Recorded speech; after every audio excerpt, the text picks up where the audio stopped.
Buenas noches, esto es Zona Franca, yo soy Daniel Pacheco. Antes del anuncio de esta noche íbamos en 14 días de cuarentena y estábamos a solo 6 días de que se venciera el plazo inicial del 13 de abril que puso el gobierno. Y empezábamos la semana entonces con la pregunta obvia, ¿qué va a pasar después de Semana Santa? Para enfrentar esa pregunta, el presidente Duque había lanzado esta idea del aislamiento inteligente. Cualquier decisión, y el gobierno estuvo tanteando un par de días qué hacer, tenía unas repercusiones tremendamente complejas. Alargar la cuarentena alarga el daño a la economía y aumenta la pérdida de empleos. Levantar demasiado rápido podía generar un pico en los contagios que el sistema de salud no alcanzara a contener. En Europa, acuérdense, hay países del tamaño de Colombia que contaron casi 1000 muertos diarios en el pico de la epidemia. Si se levantaba la cuarentena solo para algunos sectores, como parecía ser esta receta del aislamiento inteligente, el gobierno necesitaba mecanismos de vigilancia sanitaria especiales, pruebas masivas y además se metía en el juego de escoger a dedo ganadores y perdedores en el mercado y en el empleo. Y más allá de que hiciera aperturas a algunos sectores formales, los informales seguirán en sus casas sin ganar un peso. El aislamiento inteligente tiene todos los riesgos de hacer a cualquiera terminar pareciendo muy bruto. Y ese riesgo no es solo para Iván Duque, sino es para todos los gobernantes, tomar decisiones y acciones con muy poca información y mucha incertidumbre. La decisión entonces de alargar 2 semanas más la cuarentena, el llamado aislamiento obligatorio, aplaza esa decisión, pero solo la aplaza 2 semanas. La decisión de hoy va a ser dolorosa para muchos sectores, para la gente que ya se está quedando sin mercado en sus casas, para la gente sin ingresos, sobre todo para los migrantes, para las empresas y para las finanzas públicas. Al menos el debate previo nos ayuda a entender cuáles son los factores importantes cuando nos volvamos a enfrentar en 2 semanas a esta decisión. En el gobierno ellos dicen que están mirando 2 cosas. La primera es la curva epidemiológica, cómo va el contagio. Sin embargo, según varios expertos en el país, no estamos haciendo suficientes pruebas para saber a ciencia cierta cuál es esa curva, a pesar de que hoy el ministro de Salud se aventuró a decir que hoy Colombia está aplanando esa curva. La segunda cosa a tener en cuenta antes de tomar la decisión sobre si levantar la cuarentena es la capacidad hospitalaria. Aunque algo se ha avanzado, todos los reportes indican que el país está aún lejos de cumplir las metas que se puso al iniciar la cuarentena. Ahí tenemos bastante para entretenernos 2 semanas más. Aquí arranca Zona Franca.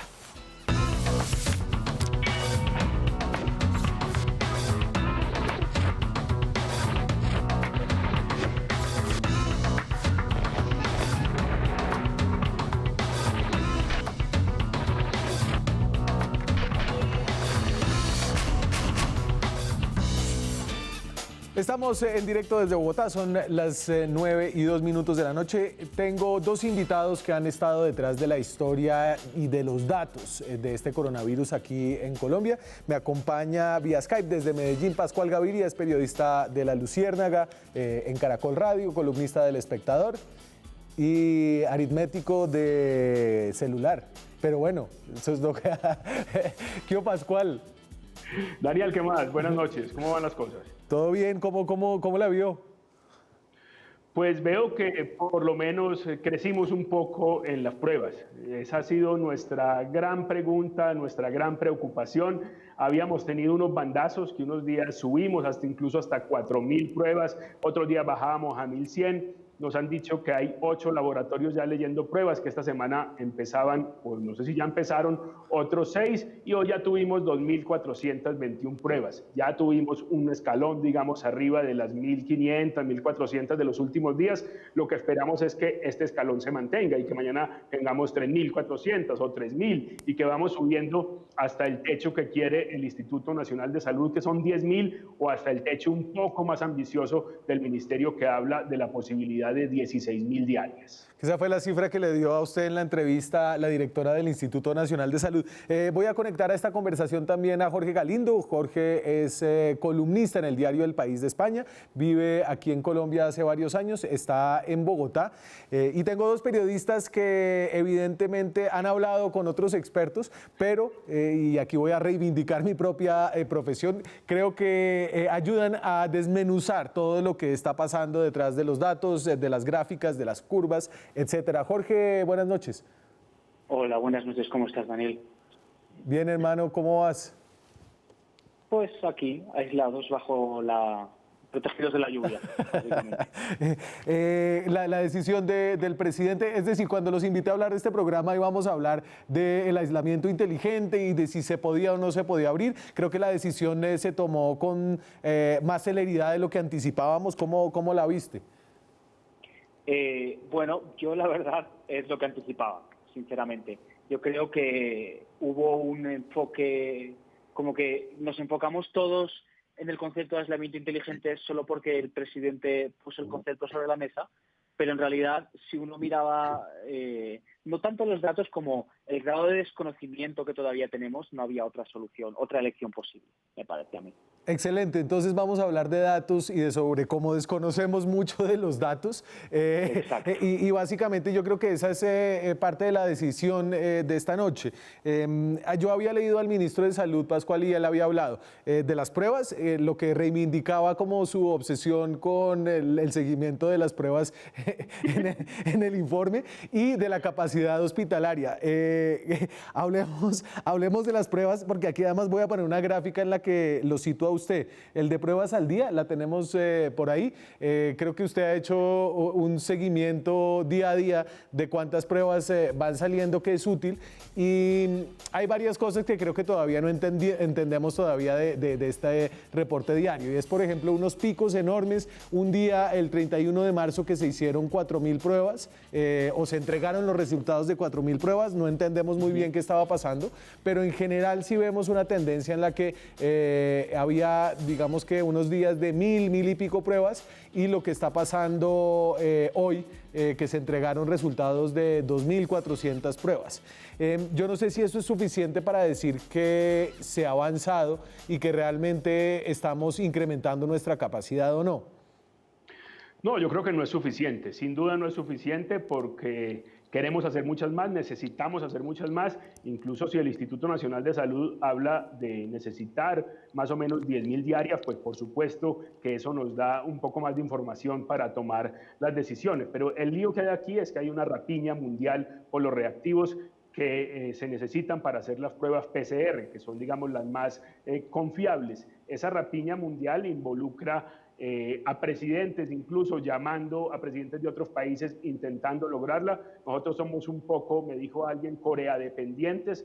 Tenemos buena relación, se ha logrado con Corea obtener algunas de esas pruebas, y tenemos también la posibilidad de que las universidades que compraron algunas de esas pruebas las vayan recibiendo poco a poco, y que los privados que ya tienen la aprobación, que ya tienen un decreto que los autoriza y pone las pautas de cómo se hace, vayan teniendo también los resultados. Los privados tenían incluso esperanza de empezar en Semana Santa. Sí. Ya me dicen que la próxima, las universidades tenían esperanzas de recibir lo que compraron el jueves anterior. Ya me dicen que va a ser este jueves, y eso hace parte de todo este atranque. Hay que diferenciar.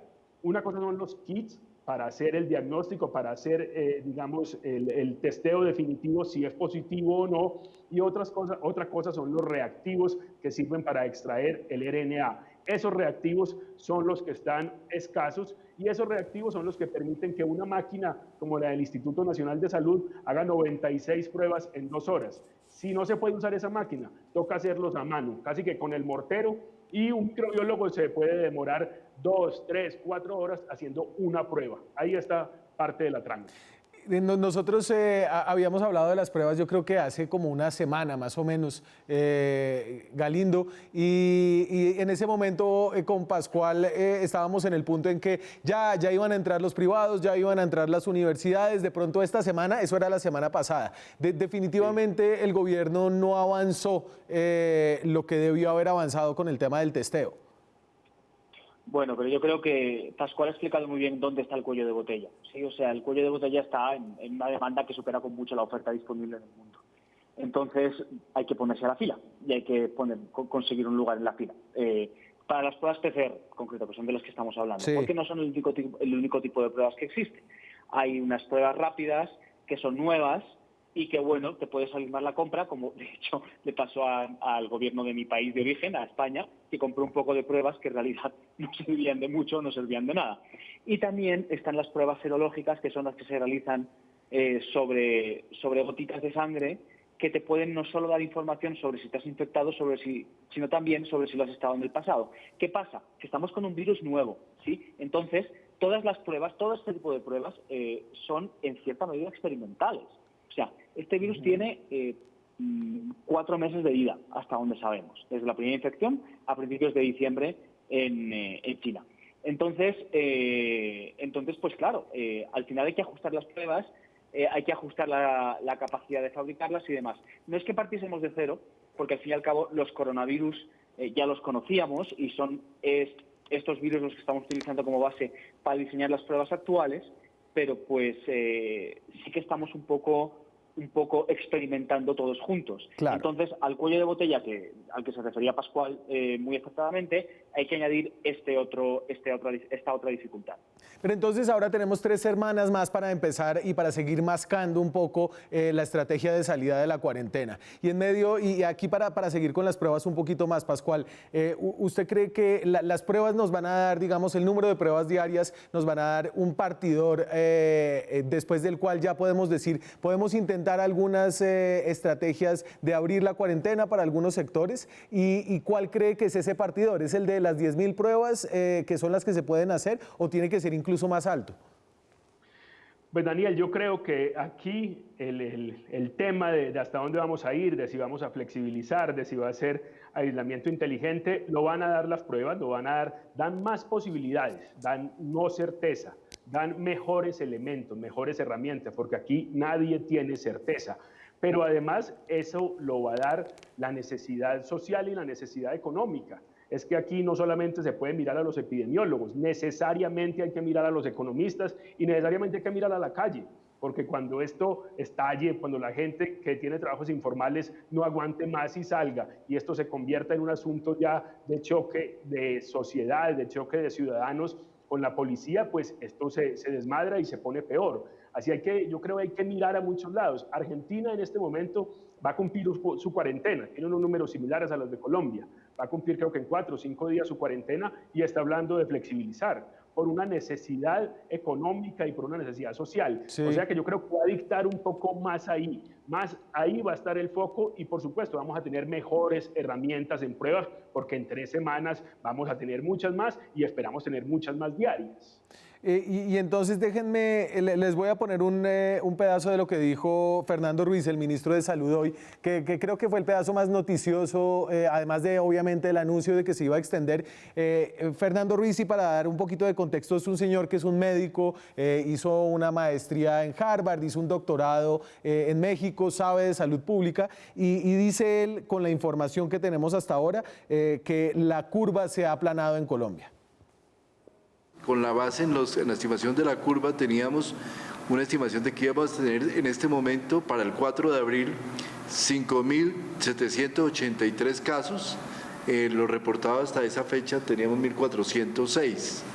Deberíamos haber tenido 381 hospitalizados y hemos tenido en realidad 117 para esa fecha 4 de abril, 129 en unidad de cuidado intensivo y íbamos para esa fecha en 57. Y efectivamente 35 muertes y lo reportado fueron 32. Hemos tenido un comportamiento de la curva con un aplanamiento evidente en la forma en que se han venido reportando los casos y a diferencia de lo que algunas personas están diciendo, efectivamente sí hay una diferencia muy grande entre lo que se planteó que íbamos a tener y lo que efectivamente estamos teniendo en la realidad. Ahí está el ministro de Salud, Fernando Ruiz. A diferencia de lo que han dicho otros, dice el ministro de Salud, sí hay un aplanamiento de la curva. Y creo que esta afirmación me puede generar muchas respuestas y algunas críticas. Galindo. ¿No tengo a Galindo ahí con audio? Pascual, ayúdeme que a Galindo se le desconectó el micrófono. Pues yo creo que sí va a generar respuestas, por supuesto, obligatoriamente hay mucha gente que sabe del tema, pero creo que si el ministro lo dice, usted ha hecho el recuento de su hoja de vida, ha trabajado en el sector salud durante 20, 25 años, y si lo dice, pues lo dice basado en unos datos que ha trabajado el gobierno con sus expertos.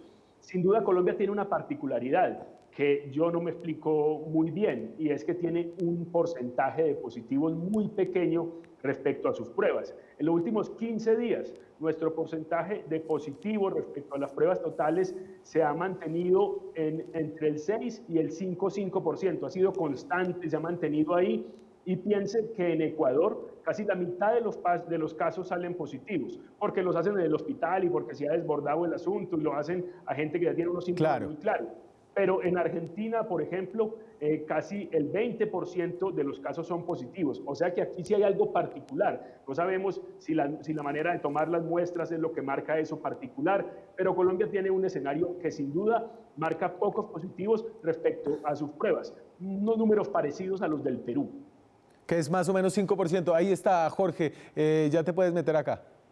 Bueno, yo creo que tendríamos que cambiar esta idea de si sí o si no se ha aplanado la curva por dónde está la curva en comparación con otros países.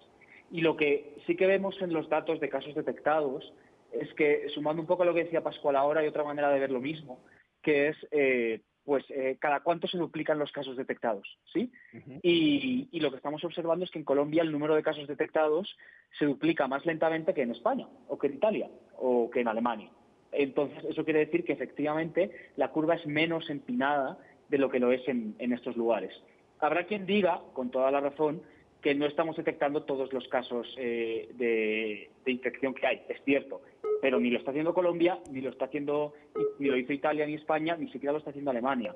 Una manera de aproximar hasta qué punto estamos dejando de detectar casos que utilizan algunos epidemiólogos es mirar cuál es la división, el resultado de la división entre el número de muertes y número de casos. Sí. Si ese resultado es muy grande, como en Italia, que es un 12%, entonces está claro que el denominador de la división, el número de casos, está muy infrarrepresentado. Si es más pequeño, pues entonces quizás estamos detectando mejor. ¿Dónde sitúa Colombia? Colombia, yo siempre digo que detecta casos peor que Islandia, que es probablemente el país que mejor lo detecta del mundo. Es una isla, son 200.000 personas, están haciendo muchos tests, pero mucho mejor que Italia o España. Y desde luego mejor que Ecuador, por abundar en lo que decía Pascual antes. Entonces, efectivamente, si pasamos de una discusión de si sí o si no a una discusión de hasta qué punto, es verdad que en Colombia parece que el crecimiento de la epidemia no es tan rápido como en los países que se han desbordado hasta ahora. Pero claro, eso no quiere decir que podamos cantar victoria, ni muchísimo menos. Eso solo quiere decir que estamos en una posición intermedia y que tenemos que seguir intentando ampliar nuestro conocimiento sobre la evolución de la epidemia. Métase ahí, Pascual. No, aquí todos estamos aprendiendo, y más nosotros, que somos, digamos, unos lectores de este tema, unos que intentamos oír y leer a quienes saben y entender un poco el tema. Pero mira lo que pasa en Madrid, por ejemplo. Colombia cumplió un mes hoy del paciente cero, de haber reseñado al paciente cero. 6 de marzo fue el primero. Estuve mirando Madrid. Madrid tuvo su paciente cero el 25 de febrero. Y mirad la prensa del 25 de marzo y en un mes Madrid tenía 14.000 casos, un poco más de 14.000 casos y tenía 2.800 muertes en un solo mes. ¿Y eso por qué? Mucha gente dice simplemente porque el virus estaba rodando hacía tiempo. Encontraron el paciente cero, o le hicieron la prueba y salió positivo el paciente cero el 25 de febrero, pero el virus llevaba mínimo 2-3 semanas andando y ya estaban cundidos un poco del virus por todas partes, cosa que parece que Colombia no tiene. Encontró su paciente cero el 6 de marzo y según parece el virus no estaba tan regado y según la directora del Instituto Nacional de Salud se comprueba que en Colombia entró el 27 de febrero. Y entonces voy a poner, Jorge, la gráfica que viene haciendo el país de España, que es la que compara a algunos países de América Latina y España en la curva de casos. Aquí el de curva Colombia y otros, muchachos. Aquí, para que vean lo que aparece en sus pantallas, está Colombia bien posicionado, solo tiene por debajo a Argentina y a Costa Rica, que además tienen su día cero, y aquí el país cuenta el día cero, a partir del día en el que se registraron 100 casos diarios, ¿cierto?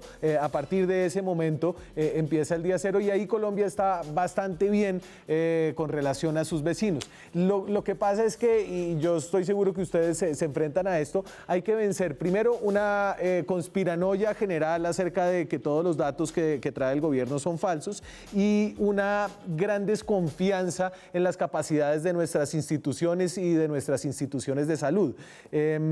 Yo no sé qué tan, es decir, hay que mantener el escepticismo, pero ¿usted cree ustedes creen que la imagen que nos están dando estos datos es una imagen que se parece más o menos a la realidad? Es que si no lo fuese, o no lo será cuando veamos, por ejemplo, que la tasa de fallecidos sube muy por encima de la tasa de casos detectados. ¿Sí? O sea, si nos encontramos en una situación como la de Madrid, a la que se refería Pascual, como la del norte de Italia un poco antes, como la de Guayaquil ahora mismo, entonces es cuando podremos decir, sí, efectivamente, la imagen que teníamos era mucho más errónea de lo que pensábamos. Sabemos que la imagen que tenemos por casos detectados es errónea, porque lo es en casi todos los países, como digo. Pero de momento, con la evidencia disponible, y hasta ahí podemos llegar, parece menos errónea que la que era en Italia o en España hace un par de semanas. Y solo podemos llegar hasta ahí. Yo sé que es difícil aceptar todo lo que no sabemos, pero es que esta es la labor central en la que nos tenemos que enfocar todos ahora mismo, medir exactamente lo que no sabemos. Es un proceso al que no estamos habituados para la toma de decisiones, pero es que estamos ante un fenómeno bastante desconocido.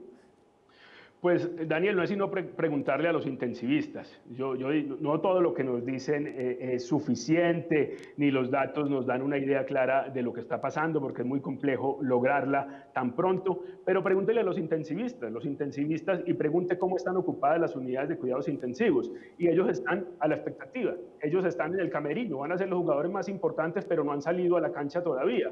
Están esperando que empiece porque tenemos en Colombia 76 pacientes de COVID-19 en las unidades de cuidados intensivos. Entonces, si fuera mentira todo lo que nos dicen, las unidades de cuidados intensivos estarían repletas y nosotros estaríamos absolutamente engañados. Pero lo que vemos ahí también es fiel reflejo o por lo menos fiel reflejo, no, confirma de alguna manera lo que está pasando. Y la conspiranoia y el desconocimiento, pues, si es del procurador, imagínense, si el procurador cree que los datos deben ir a la par del virus y que eso es como archivar carpetas disciplinarias, pues ¿cómo estaremos los demás? A ver, porque el procurador hoy estuvo hablando en una entrevista que le dio al Heraldo, creo que fue de Barranquilla, que es que había fallecimientos que no habían sido contados y eso no está claro. Daniel, estoy seguro de que eso está pasando en Colombia, igual que ha pasado en España, en Italia y en cualquier lugar. Los epidemiólogos siempre te van a decir que la verdadera estimación de cuántas personas fallecen por un virus con la capacidad de expansión que tiene este coronavirus solo se ve al final de la epidemia. Claro. No, es imposible verla antes. Es imposible verla antes, de nuevo vuelvo a la cuestión de los tests. Los tests los estamos afinando ahora mismo para que sean capaces, para que no se pasen de sensibles y entonces detecten como este coronavirus otros coronavirus y para que no se pasen de poco sensibles y por tanto no detecten este coronavirus cuando lo tienen que detectar. Estamos afinando eso. Entonces, como estamos afinando eso, va a ser completamente imposible que tengamos una visión total. Es verdad, con toda seguridad, como digo, va a haber muertes por detectar en Colombia igual que las ha habido en otros lugares, pero bueno, es otra parte de la incertidumbre que tenemos que añadir a la ecuación. En cualquier caso, y por lo que vemos hasta ahora, parece que la cantidad de casos leves y asintomáticos, es decir, sin síntomas visibles, que dejamos de detectar es mucho mayor que la cantidad de muertes que dejamos de detectar. Por una razón obvia, porque es mucho más difícil obviar a un fallecido que obviar a una persona que tiene el virus pero no tiene síntomas. Vamos a tener mucho tiempo para hablar de esto, pero la estrategia de salida, y creo que tuvimos este fin de semana un buen entrenamiento, un buen calentamiento a las discusiones que se van a dar ahí, y en términos de los números vamos a estar mirando pruebas diarias, el porcentaje de pruebas que salen positivas, cómo va avanzando la curva y cómo se va afinando, y ustedes qué lecciones un poco creen que dejó este amago del aislamiento inteligente para esa discusión que se va a alargar más. Pascual. Bueno, yo creo que el presidente Duque más o menos lo había dicho, él había hablado de la teoría famosa del acordeón. Aquí le puso otro nombre, un nombre que me pareció desafortunado. Yo hubiera preferido hablar de flexibilidad. de cosas que en un momento toca ir cambiando en el día a día, porque estas son decisiones que se toman y le toca tomarlos a los gobernantes en el día a día. Los epidemiólogos, los médicos les dicen una cosa, al otro día les dicen otra, a las 2 semanas cuidado. Entonces esto se va manejando en el muy corto plazo, en el cortísimo plazo, y yo creo que ponerlo sobre la mesa y que se dé la discusión es sensato. Pero el gobierno, sabiendo que, como dijo el ministro, posiblemente la curva esté plana, que los casos crecen menos de lo que ellos pensaban, yo creo que el gobierno dijo, yo no me arriesgo a que los datos que en este momento me salen bien se me vayan a dañar, más bien espero otro tanto. Jorge. Y es la decisión, yo creo, razonable. Al final, la cuarentena total, como la que estamos, es una herramienta para ganar tiempo. Para ganar tiempo, para completar la imagen de la epidemia, por una parte, y para ser capaz de recoger, digamos, cuáles son los ajustes que se van a poder hacer más adelante. Cuando sea que salgamos de esta cuarentena, que no sabemos si será el 26-27 de abril o si será más adelante, vamos a salir gradualmente y escalonadamente seguro. No vamos a salir de una. Entonces, el concepto de cuarentena inteligente o aislamiento inteligente, más allá de la cuestión de si los mayores de 70 o no, en realidad yo creo que lo que se va a traducir es en algo mucho más fino y mucho más preciso y, como bien decía Pascual, todavía mucho más desconocido porque vamos a tomar decisiones a corto plazo, que va a contener excepciones, que se van a ajustar con el tiempo, que se van a modular y demás. Es inevitable que así sea. Y además Colombia sigue contando con la ventaja del tiempo con la que contaba desde el principio, que es que el virus aquí llegó más tarde. Y, por tanto, en este debate de cómo levantar cuarentenas, de cuándo, bajo qué condiciones, bajo qué no, a quién sí, a quién no, si se puede salir a hacer ejercicio, si no, si los niños pueden salir, como pasa en Italia ahora mismo o no, y demás, ya están otros países, ¿sí?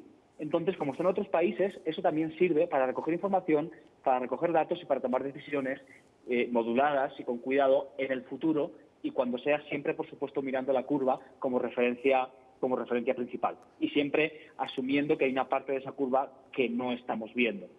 Al final, la cuarentena completamente levantarla solo se puede hacer si dispones de una imagen perfecta de la epidemia y si esa imagen además te dice que son pocos los casos, que son pocas las transmisiones en ese momento y que no esperas que vayan a ser más. Mientras tanto, te vas a tener que modular y vas a tener que jugar en un campo que estamos definiendo poco a poco entre todos los países del mundo ahora mismo. Perfecto, es inevitable. Señores, me voy con esa, a no ser de que tengan la cosa más brillante que no han dicho esta noche guardada. No una brillante. Los dos tienen. Pero, obvio, si nos das la posibilidad, no nos vamos a callar. Pero yo creo que es un dato interesante. Ya hablamos de Madrid y lo que pasa en Wuhan es un dato interesante. Creo que se cerró la ciudad, como se dice por ahí, el 20 de enero y apenas hace 3, 4 días dijeron, bueno, vamos a salir sin restricciones, pero todo el mundo sale con muchas precauciones, muy despacio. Imagínense, se cerró el 20 de enero y ahora están saliendo con mucho cuidado, con la precaución absoluta. Va para largo, Jorge. Voy a añadir algo a eso, que es que no solo eso pasa en Wuhan, sino que lo que hemos visto en Latinoamérica, en los datos de Waze, por ejemplo, de cuánta gente salía a la calle, es que incluso antes de establecer cuarentenas obligatorias, o en los países donde no las hay, como en Brasil, como en México, la gente está saliendo menos a la calle. La autorregulación de las personas, el miedo, si se quiere, la prudencia, como decía Pascual, va a estar presente y va a seguir presente. Entonces vamos a tener a menos gente en la calle, vamos a tener a menos gente circulando, por supuesto, aquellas personas que se lo puedan permitir, como también apuntaba Pascual antes, no todo el mundo se lo puede permitir. Pero va a haber un grado importante, fundamental para mí, de autorregulación, que también va a ayudar a entender cómo va a evolucionar la epidemia en Latinoamérica. Bueno, y después alguien tiene que escribir algo acerca de cómo resultamos ser un país mucho más obediente de lo que pensábamos. Señores, va para largo la cuarentena, calculo que los tendré aquí de nuevo, si ustedes quieren. Muchas gracias por acompañarme esta noche. Gracias, Daniel, como siempre. Gracias, Pascual. Gracias, Daniel. Buenas noches. Chao, buenas noches. Nosotros nos vamos a comerciales, ya volvemos. Seguimos en Zona Franca, son las 9:32 de la noche, estamos en directo desde Bogotá. Pueden trinar con el hashtag francamente coronavirus a nuestra cuenta @zonafranca en Twitter. Pueden vernos, hoy no sé si nos pueden ver en Facebook o en Periscope, ya averiguo. Entonces, estamos hablando de los datos detrás de los cuales se tomó la decisión de hoy de prolongar esta cuarentena 2 semanas más, es decir, a partir de hoy son 3 semanas de cuarentena todavía que enfrenta nuestro país. Los datos de casos al día, y esto está detrás de lo que dijo el ministro de Salud, Fernando Ruiz, casos confirmados al día, ahí pueden ver que es una curva que si bien tiene alguna tendencia ascendente, no se ha disparado como lo hemos visto en otros países. El día en el que más casos se confirmaron fue el 1 de marzo, más o menos, fueron 159 casos, pero además de eso, solamente hay otros 4 días en los que se han confirmado más de 100 casos. Hoy fueron 94 casos, ayer 79, es decir, esa cifra no se ha ido incrementando exponencialmente. Esa es una parte de la que se tiene en cuenta para tomar la decisión de mantener esa cuarentena. La curva epidemiológica, como la llaman, esa curva se determina por la cantidad de casos confirmados y como lo escuchamos de los periodistas que nos acompañaron en el segmento anterior, de la cantidad de pruebas que se hacen. Me confirman acá que sí estamos por Periscope. La otra variable importante a la hora de determinar en qué momento se puede flexibilizar esa cuarentena es la capacidad hospitalaria. En Colombia hay más o menos 5.000 unidades de cuidados intensivos y en ese momento se dijo, mire, para estar preparados para la pandemia necesitamos duplicar esa capacidad, necesitamos llegar a más de 10.000 camas adicionales de cuidados intensivos, es decir, pasar de 5.000 a cerca de 15.000. La Silla Vacía hace un trabajo muy bueno hoy en un artículo que publica hoy en este portal web y busca cada una de las regiones y cuánto era lo que se habían comprometido a aumentar su capacidad de unidades de cuidados intensivos. Entonces, fíjense que Antioquia, que se había comprometido a hacer un aumento de 127%, apenas va por el 61%. Atlántico, que se había propuesto aumentar 35%, aumentó 21%. Bogotá, que se propuso hacer un aumento enorme de 567%. Bogotá tiene ese pronóstico de aumentar 567%, apenas va en 217%. Y el Valle, que quería aumentar su capacidad en más de 300%, apenas va en un 3%. Es decir, falta aún mucho tiempo en este trecho, digamos, desde que se declaró la emergencia. ¿Se ha logrado algo? Dice La Silla Vacía que el rendimiento es del 42%, pero falta más de un 60% en las unidades de cuidados intensivos. Vamos a conectarnos en un momento con el alcalde de Cali, con Jorge Iván Ospina, para hablar un poco de lo que está pasando en otras regiones del país, para salir de la dicotomía de liderazgos entre Claudia López e Iván Duque. Cali y el Valle del Cauca son el tercer foco de infección de coronavirus en el país, después de Antioquia y de Bogotá, donde se concentran los casos. Está vía Skype desde Cali el alcalde Jorge Iván Ospina del Partido Verde. Alcalde, buenas noches. Buenas noches, Daniel. Un saludo muy especial para usted y para toda la comunidad que nos ve en la noche de hoy. ¿Cómo va la cosa por allá? ¿Cómo recibió usted la decisión del presidente esta noche? La recibí con alegría, debo decir. Me parece que mantener la cuarentena es el paso indicado. Evitar que tengamos mayor cantidad de contagios, prepararnos bien en unidades de cuidados intensivos es lo fundamental. Y mientras que tengamos este número de casos como hoy se tiene, 145 en la ciudad de Cali, y mientras que la velocidad de contagio se mantenga, es fundamental ampliar la cuarentena. Pero la cuarentena no es un decreto. La cuarentena debe orientar acciones muy importantes del Estado. Garantizar la seguridad alimentaria de los ciudadanos, garantizar los servicios públicos de todos estos espacios donde se habita, garantizar la estabilidad laboral de las personas, garantizar la asistencia psicosocial dado los problemas de conflictos familiares y ante todo y fundamentalmente garantizar la acción integral del Estado para que esta cuarentena sea mantenida en el tiempo y no nos genere mayores angustias. Alcalde, entonces, ahorita yo, antes de que se conectara usted, no sé si lo alcanzó a leer el artículo de La Silla Vacía que hacía un recorrido a cómo las regiones están cumpliendo las mismas metas que se habían impuesto en incrementar su capacidad hospitalaria. No tengo el dato específico para Cali, pero tengo la del Valle del Cauca, y lo que muestra es un progreso muy lento en algunas regiones, incluyendo el Valle del Cauca, para aumentar esa capacidad de unidades de cuidado intensivo. Hábleme de cuáles son los cuellos de botella ahí. Yo entiendo que ustedes están esperando recursos y tecnología de Bogotá, pero ¿cuáles son los otros cuellos de botella que han llevado a que ese avance sea tan lento? Una unidad de cuidados intensivos demanda talento humano de alta calificación y no siempre se tiene. Demanda respiradores, unidades de cuidado intensivo, monitores, y tampoco es fácil tenerlo. Y conjugar estas dos circunstancias es verdaderamente muy complicado. Nosotros, ¿qué hemos hecho?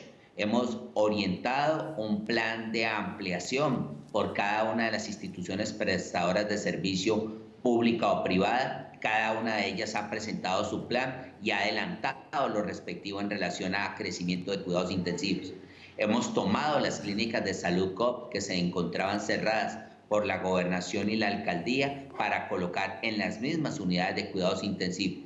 Hemos adelantado procesos de adquisición de respiradores y otro tipo de elementos imprescindibles para su funcionamiento. Y además de todo esto, hemos convocado a todo el talento humano del sector de la salud que se dispone en la ciudad con una agenda y una programación de horarios para poder cubrir esos servicios. Más, sin embargo, yo pienso que todavía la tarea está en el terreno de la prevención, de la promoción de hábitos saludables, de los cordones sanitarios, para que podamos evitar ese pico que todo el mundo espera. Claro. No es la solución ampliar las unidades de cuidados intensivos a lo máximo únicamente. Es ante todo adelantar acciones en términos de acordonar y evitar los patrones de contagio. Eso nos posibilitaría ayudar muchísimo. Pero, digamos, la experiencia que se tiene, alcalde, es que inevitable, es que nos estamos comprando tiempo, como han dicho de muchas maneras, comprando tiempo para aumentar esa capacidad hospitalaria, para poder tener una idea más precisa de dónde están los focos de contagio, de cuáles son y de cómo contenerlos, pero evidentemente en algún momento habrá que hacer una apertura, aún arriesgando un incremento en los casos de contagio. Yo sé que Cali es una ciudad que tiene plata, pero está en un departamento que, ¿no? No, plata, ¿de dónde? Nuestra capacidad económica es realmente muy limitada, pero permítame decirle dónde tenemos unos diques rotos que necesitan ser superados. Uno de los diques más importantes rotos es el ingreso de población migrante por la frontera con el Ecuador, donde realmente la epidemia está descontrolada y donde el número de casos y de muertes son muchísimos. Ese dique descontrolado está llegando a la ciudad de Cali y agrava nuestra situación.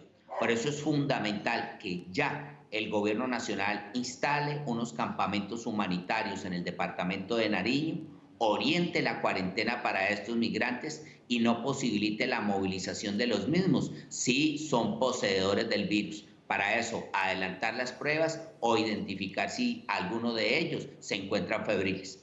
Además de eso, es fundamental trabajar con toda la población migrante que se encuentra en la vía panamericana desde Nariño hasta el Cauca y Cali.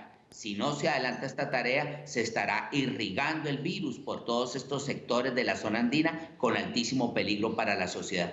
Yo entiendo la idea de las unidades de cuidados intensivos y de ampliar la capacidad instalada. Me parece fundamental hacerlo, pero también hay que adelantar acciones en términos de reducir los patrones de contagio. Y esos espacios todavía están abiertos y es allí donde la acción del Estado se debe orientar ahora. Alcalde, acompáñeme, voy a ir a una pausa de comerciales y seguimos esta discusión en un par de minutos. Creo que usted apunta a una cosa que es clave. Este coronavirus entró por el aeropuerto en primera instancia, pero seguirá entrando al país por sus fronteras. Vamos a la pausa, ya volvemos. Seguimos en Zona Franca, son las 9:46. Estamos hablando con el alcalde de Cali, de la tercera ciudad de Colombia, Jorge Iván Ospina.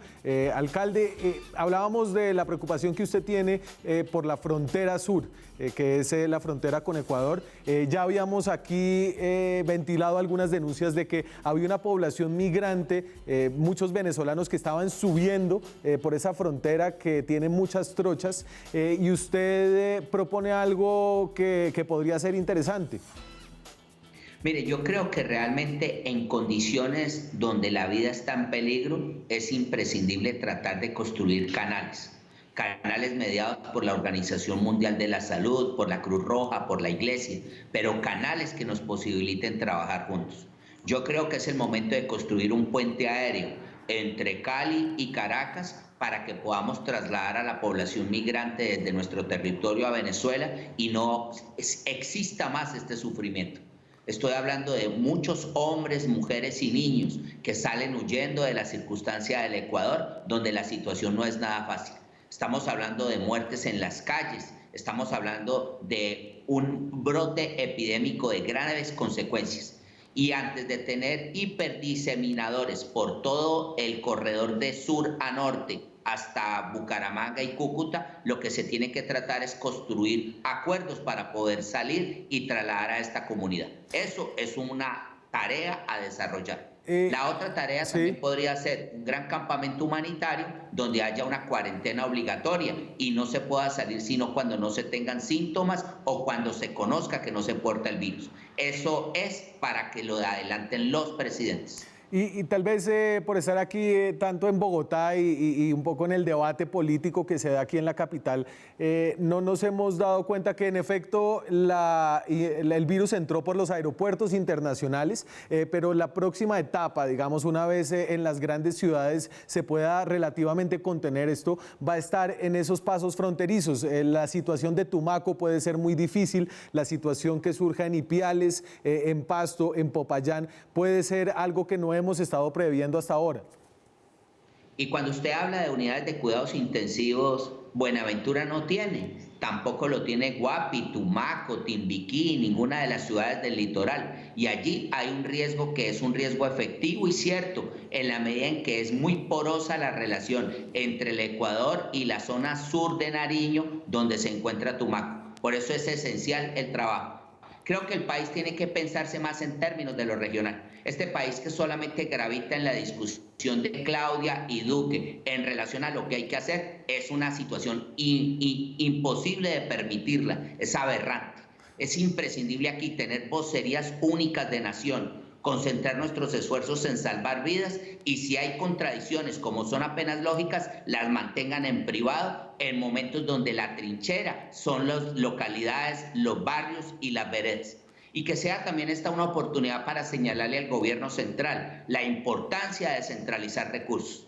No se puede avanzar en esta batalla tan compleja y difícil que va a durar varios meses si no se descentralizan recursos a las regiones. Es necesario que se trasladen recursos a cada una de las localidades de nuestra patria para poder efectivamente, con las capacidades comunitarias, adelantar el aseguramiento alimentario de quienes hoy se encuentran aislados.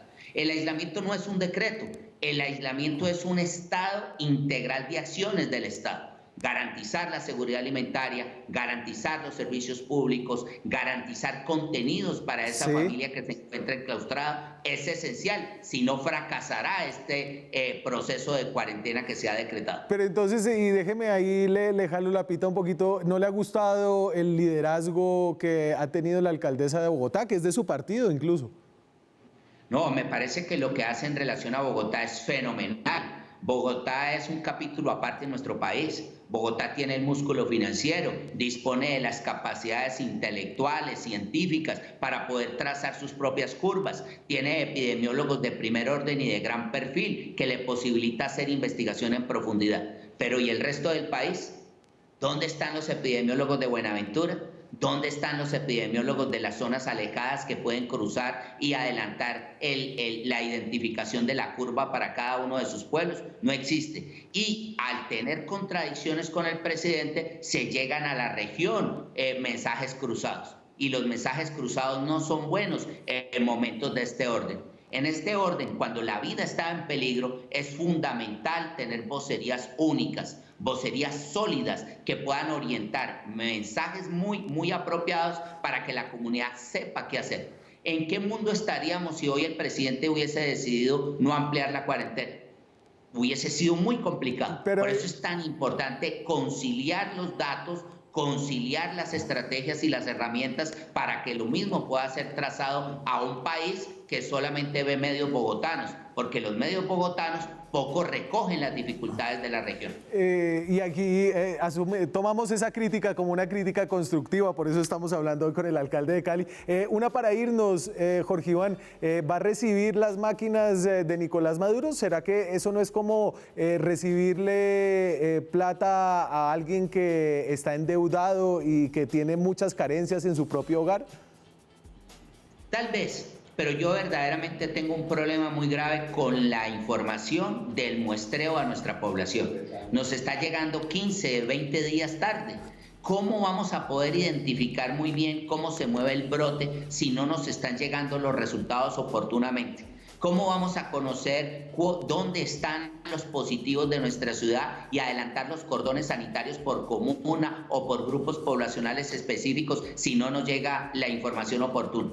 Por fortuna, ya tenemos 4 laboratorios privados hoy funcionando y si nos llegarían las máquinas, ampliaríamos la cobertura en este tipo de exámenes de laboratorio que son imprescindibles para una adecuada estrategia. Es el alcalde de Cali, Jorge Iván Ospina. Muchas gracias, alcalde. Gracias a usted. Nosotros nos vamos a una pausa, volvemos en minutos. Seguimos en Zona Franca y yo quiero terminar el programa de hoy haciendo una ronda acerca de la desinformación que ha circulado alrededor del coronavirus, que desde que llegó se convirtió en una noticia de interés. Así no hubiera cruzado nuestra frontera, empezaron a circular en el mundo miles y miles de remedios, recetas y noticias falsas sobre cómo combatirlo. En Colombia, donde somos especialistas en inventar todo tipo de soluciones no comprobadas, a todos nos ha llegado por lo menos una de estas cadenas. No es cierto que vayamos a ser inmunes al coronavirus tomando calditos, aromáticas o agua caliente, como dice la cadena que están viendo. Tampoco es cierto que el alcohol mate a las bacterias, pero no mate a los virus. Yo no sé de dónde salió ese cuento y que por eso entonces hay que mezclar, como dice esta imagen viral, una tapa de suavizante de ropa con una cucharadita de vinagre y media tapa de cloro, ojo, solo media tapa de cloro, en 1 litro de agua para crear un poderoso desinfectante y hasta matar el primer indicio del coronavirus en cualquier superficie. Tenga en cuenta además que hacer este tipo de mezclas y dárselas de químico casero puede ocasionar gases tóxicos. Bueno, los gases tóxicos que hemos inhalado lavando los baños todos por estos días. No, el limón y el bicarbonato no lo van a hacer inmune a contraer el COVID-19. Se consiguió la cura para el fulano virus, dice alguno de estos memes, o la manera de eliminarlo. La información viene desde Israel, el país bendecido por Dios. Allí este virus no causó ninguna preocupación, dice esta preocupante cadena falsa que mezcla como la fórmula milagrosa contra el virus y que, entre otras mentiras, también dice que en Israel están relajados con la pandemia porque ellos fueron quienes descubrieron este milagroso remedio. Basta con buscar en Google para saber que hoy Israel tiene más de 8.000 casos confirmados. Recuerden, en Colombia estamos en poco más de 1.000. Tampoco es cierto, como dice esta imagen, que el coronavirus antes de llegar a los pulmones permanece 4 días en la garganta. No hay ninguna evidencia científica de eso y no hay ninguna evidencia de que le vaya a servir a hacer gárgaras con agua, sal tibia y vinagre para matar el virus. A lo sumo, eso le da mal aliento. Y por último, y en esta cayeron varios, no. El Washington Post no escribió un editorial titulado "O muere el capitalismo salvaje o muere la civilización humana" el 25 de marzo, como ha circulado en esta cadena de WhatsApp. Y no dijo cosas como que este sistema económico cause la manipulación de la mente para que nos convirtamos en rehenes de la sociedad de consumo. ¿Por qué esa pereza de hacer una búsqueda en Google? ¿Por qué no confirmar con la página de este periódico gringo antes de publicar tweets y hacer análisis político? O sobre todo, ¿por qué no revisar antes de hacer una nota de televisión en el noticiero más visto de Colombia Noticias Caracol. Han oído a un ministro, a unos expertos en salud hablándonos de curva epidemiológica, hablándonos de perfiles, donde no solamente estamos hablando de adultos mayores, sino por otro tipo de enfermedades también estamos hablando de jóvenes y demás. Bueno, eso fue fake news lo de Caracol, lo de nosotros fue failed news. El Washington Post hablando de Cristiano Ronaldo, eso decía en el editorial, eso era suficiente para saber que era fake news. Muchas gracias por estar aquí esta noche con nosotros. Nosotros estaremos con ustedes si lo logramos, si la situación permite que sigamos haciendo periodismo hasta que todo esto se acabe. Nos vemos mañana con más periodismo, más debate, más opinión. Chao.